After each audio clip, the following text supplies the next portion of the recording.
Hey guys, what's up?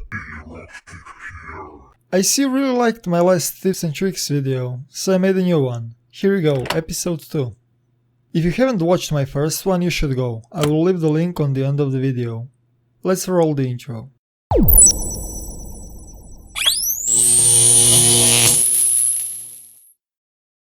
Tip number 1. Optics.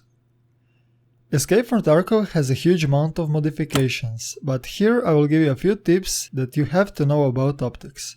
Some optics have different types of modifications. Some have two scopes in one for swapping between long and short range, and some optics have different reticles that you can change on the fly.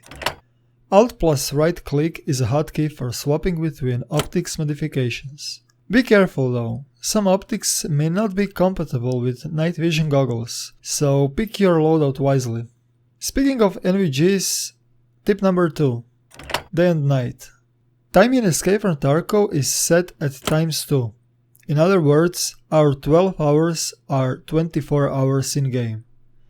But Eroktic, I don't give a fuck about that. Whenever it's dark in Tarkov, I just play factory. Well, checkmate motherfucker. Time in the factory is locked at 15 and 28 PM and it doesn't move. My guess is they're still working on a day and a night cycle for the map, because as we can see there is a lot of windows and open roofs on the factory, and I can guarantee you that factory is going to be pitch black after they add daylight effects on the windows. Here is a time lapse of hours. Sunrise is between 8 AM and 9 AM and sunset is between 7 PM and 8 PM.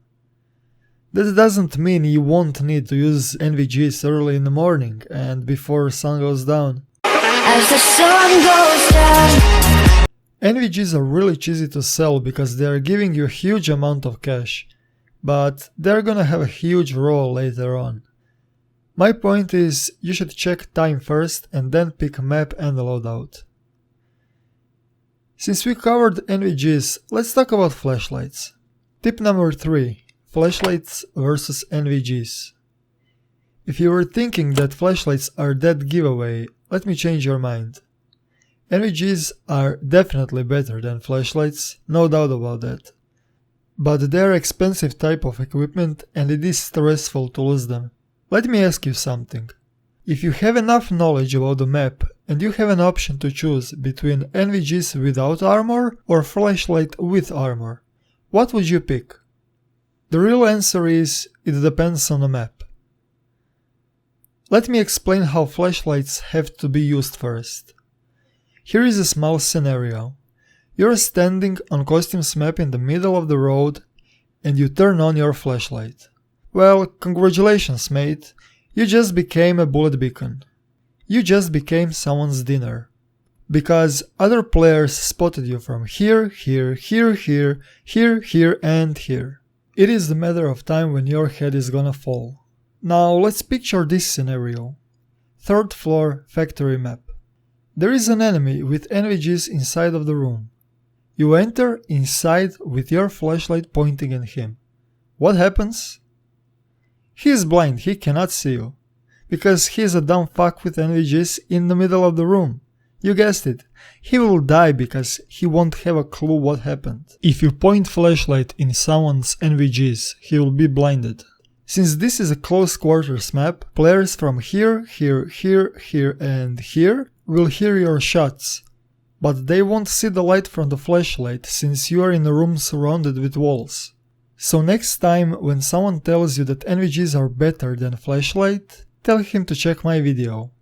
There is no better or worse, it is a matter of situation where you are. Sure, you can go in a raid with NVGs, flashlights, armor, silenced weapons and 5 full mags, but keep in mind that there is a chance that in one raid you will lose a couple of hours of farming.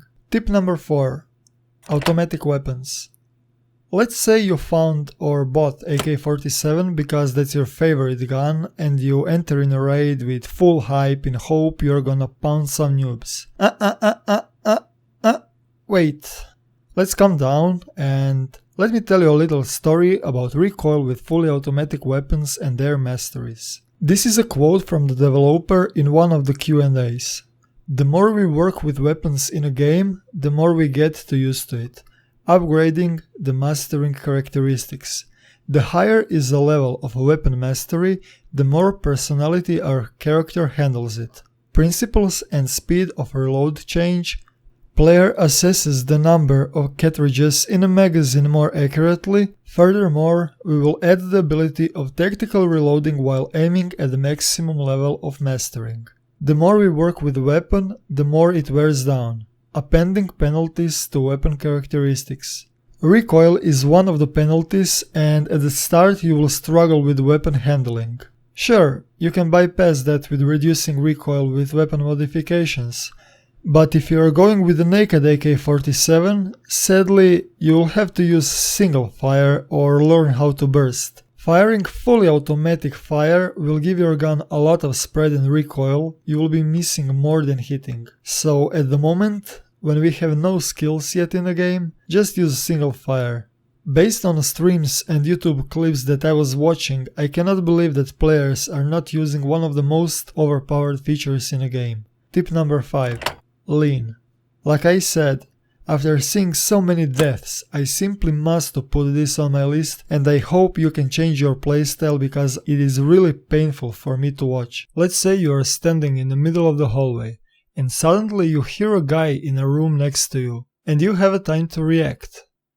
You're aware that if you miss shots, you're dead. He moves from the left side of the room, and now it is the matter of reflex and accuracy.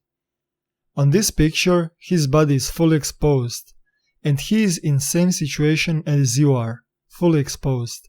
But if he leans to the left, he is placing you in a huge disadvantage, because you must have better accuracy and better reflexes than him, because you have to shoot 2 times smaller target. Thanks for watching and see you in the next one.